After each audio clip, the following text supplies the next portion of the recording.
Oke, Assalamualaikum warahmatullahi wabarakatuh. Hari ini saya akan membahas tentang bagaimana caranya membuat lembar kerja baru. Lembar kerja baru tentunya akan kalian gunakan pada saat kalian ingin membuat sebuah desain, tentunya di program atau aplikasi Adobe Photoshop ini. Untuk Adobe Photoshop kali ini, saya masih menggunakan Adobe Photoshop CS6. Untuk kalian yang menggunakan Adobe Photoshop versi di bawah atau di atasnya, kurang lebih sama.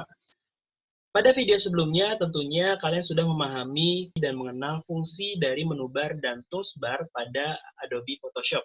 Kali ini, kita akan membuat lembar kerja baru di Adobe Photoshop. Kenapa kita harus membuat lembar kerja baru di Adobe Photoshop? Karena lembar kerja baru yang akan kita buat merupakan lembar kerja desain yang akan kita gunakan tentunya.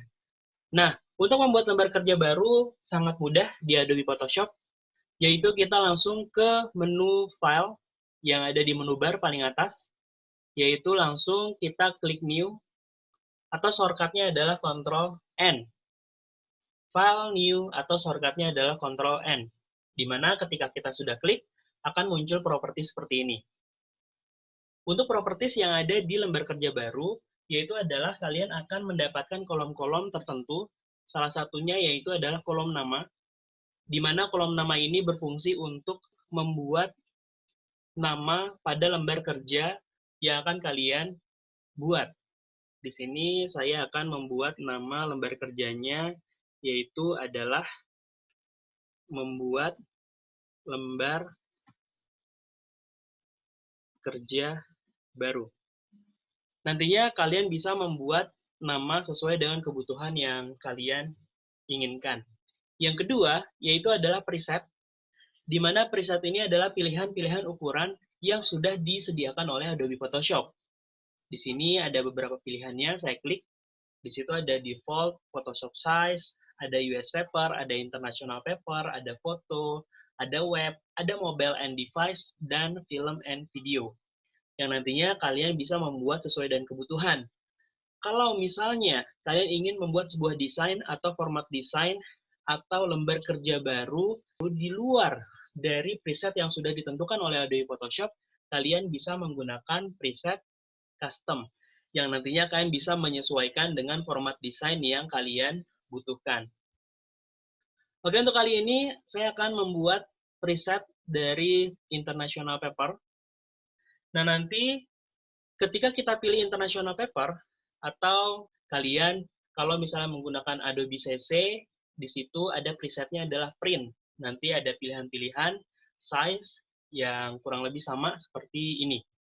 Nah, nanti ketika kita sudah memilih International Paper, nanti ada column size, di mana column size ini adalah ukuran-ukuran format desain yang sudah disediakan oleh Adobe Photoshop. Di sini ada A4, ada A6, ada A5, A3, dan lain-lain di sini.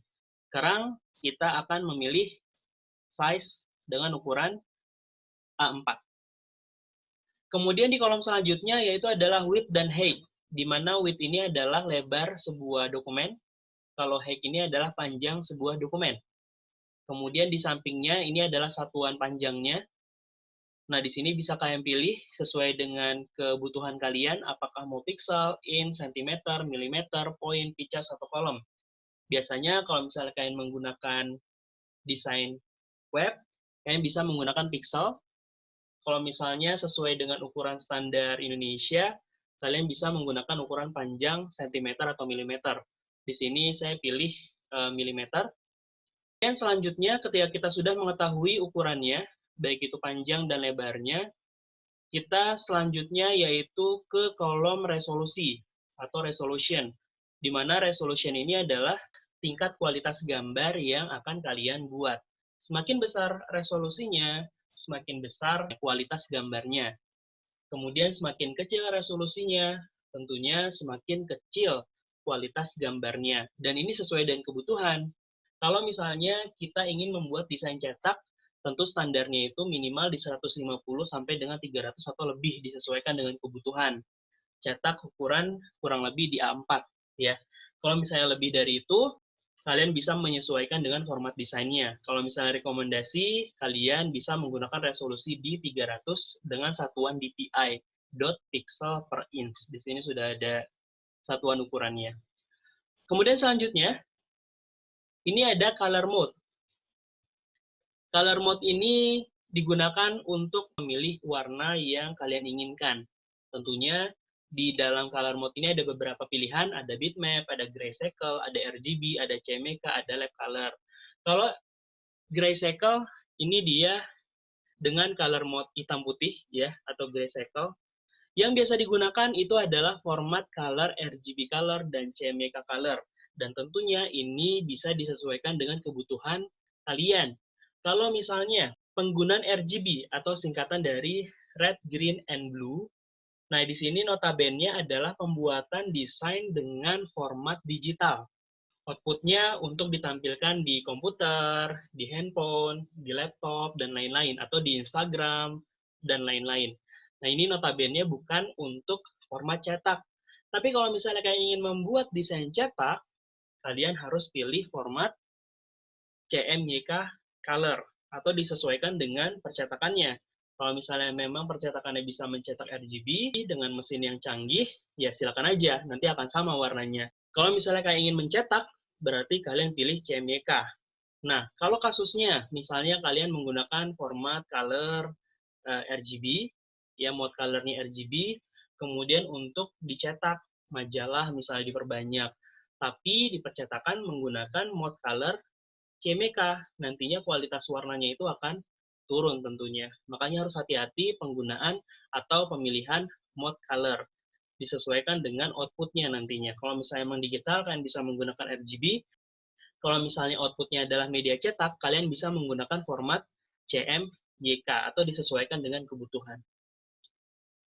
Oke, kalau misalnya sudah, di sini format size-nya adalah 24,9 mega, di mana 24,9 mega ini adalah penggunaan resolusi di 300 dpi untuk size A4. Ya, berarti nanti semakin besar resolusinya, semakin besar format image size-nya, dan semakin kecil ukuran resolusinya, semakin kecil ukuran size image-nya. Jadi langsung saja kita klik OK. Nah, kalau misalnya sudah, selesailah untuk membuat lembar kerja baru. Di sini nantinya kalian tinggal memilih objek-objek yang akan kalian desain sesuai dengan kebutuhan kalian. Oke, mudah-mudahan kalian memahami pada membuat lembar kerja baru, sangat gampang kan? Nantinya video selanjutnya kita akan membuat sebuah objek dan kita akan mencoba bagaimana caranya menseleksi sebuah objek di program Adobe Photoshop ini. Tentunya terima kasih untuk hari ini. Stay watching di video selanjutnya.